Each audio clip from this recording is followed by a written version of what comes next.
নমস্কার বন্ধুরা, আপনাদের সকলকে স্বাগত আমার এই মন্ত্রফল চ্যানেলটিতে। আজ 18ই ডিসেম্বর 2023 সোমবার, শ্রী শ্রী মূলা ষষ্ঠী। আজকের দিনে হিন্দু ঘরের রমণীরা মূলা ষষ্ঠীর ব্রত পালন করে থাকেন।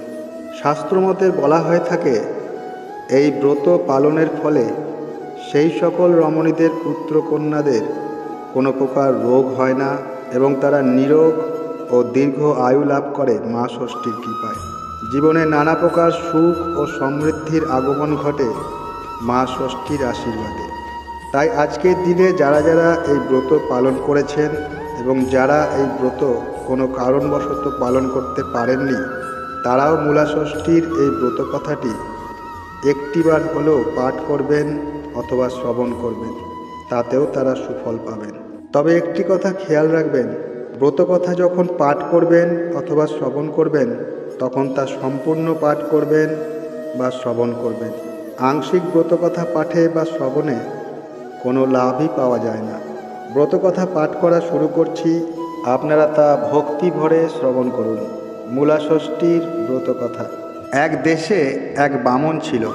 তার এক ছেলে, এক মেয়ে আর ছেলের বউ। অবস্থা ভালো ছিল, দাসদাসীও ছিল। বামন একদিন বাজার থেকে তাজা হরিণের মাংস আধ পোয়া এনে বললেন, বৌমা, অনেক দিন পর আজ তাজা মাংস পেয়েছি, ভালো করে রাঁধো। বউ অমনি তাড়াতাড়ি মাংস রেঁধে ননদকে বললে, ঠাকুরজি, একটু চেখে দেখো দেখি নুন ঝাল ঠিক হয়েছে কিনা।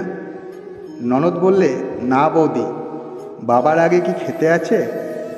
বউ তখন চুপি চুপি ঝিকে চাখতে দিলে। ঝির মুখে খুব ভালো লাগলো।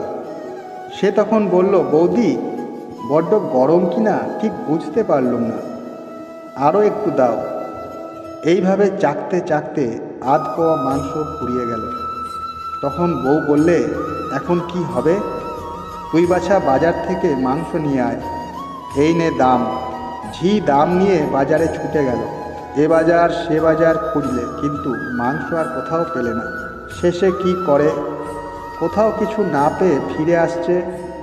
এমন সময় দেখলে তাদের বাগানে একটা বাছুর মরে পড়ে আছে। ঝি তখন তারই মাংসটা কেটে কুটে এনে বউকে দিলে।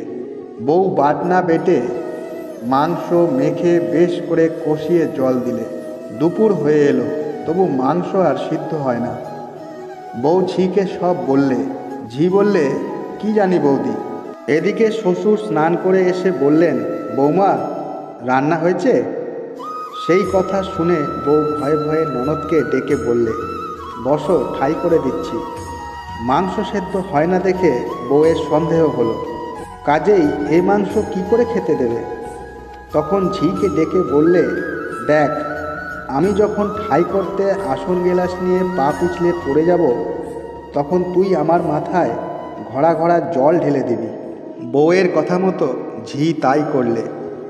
এদিকে দুম শব্দ হতেই শ্বশুর, মেয়ে, ছেলে ছুটে এসে দেখে যে বউ অজ্ঞান হয়ে গেছে আর হেসেলের ভাত ডাল জলে থই থই করছে। বউকে ধরাধরি করে সকলে বিছানার উপরে শুইয়ে দিলে। একটু পরেই বউয়ের জ্ঞান ফিরে এলো। ঘরে কেউ নেই দেখে সে চুপি চুপি স্বামীকে সব কথা বললে। স্বামী তখন মাংসের খোঁজ নিতে গেল। বউ তাড়াতাড়ি হেসেল পরিষ্কার করে আবার রান্না চড়িয়ে দিলে। আর ওদিকে মা ষষ্ঠীর পূজার সব উদ্যোগ করতে লাগলো। স্বামী ফিরে এসে বউকে সব কথা বললে। বউ শুনে তখন ঝিকে যাচ্ছে তাই করে বকলে। তারপর নেয়ে ধুয়ে মা ষষ্ঠীর কাছে মানত করে তেল, হলুদ, ঘটের জল নিয়ে বাছুরের পায়ে মা ষষ্ঠীর নাম করে ছিটিয়ে দিলে। দিতেই বাছুরটা ধর্মর করে উঠে দাঁড়ালো। এই সব কাণ্ড দেখে সবাই আশ্চর্য হলো। শ্বশুরের কাছে ঝি গিয়ে বললে, শ্বশুর ছুটে এলেন। পাড়ার অনেকে ছুটে এলো। সবাই ধর্নি ধর্নি করতে লাগলো। মা ষষ্ঠীর উপর সকলের খুব ভক্তি শ্রদ্ধা হলো।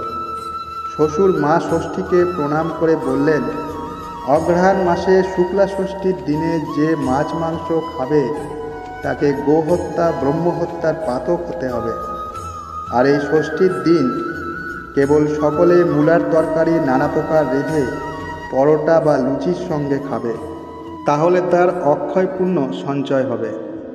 আর সেই হতে এর নাম হলো মূলা ষষ্ঠী। মা ষষ্ঠীর দয়াতে বউয়ের অনেক ছেলে মেয়ে হলো, দিনে দিনে বউয়ের শ্রীবৃদ্ধি হলো। ব্রতবিধান: অঘ্রাণ মাসে শুক্লা ষষ্ঠীর দিনে রমণীগণ উপবাসী থেকে মা ষষ্ঠীর পূজা করবে। ওই দিন মাছ মাংস খাবে না, মূলার তরকারি আগে মুখে দেবে, তারপর পরোটা বা লুচি খাবে। পূজার উপচার: মূলা, কাঁঠালি কলা, পান, ঘি ও ময়দা। অথ মূলা ষষ্ঠীর ব্রত সমাপ্ত। আশা করি ভিডিওটি আপনাদের ভালো লেগেছে।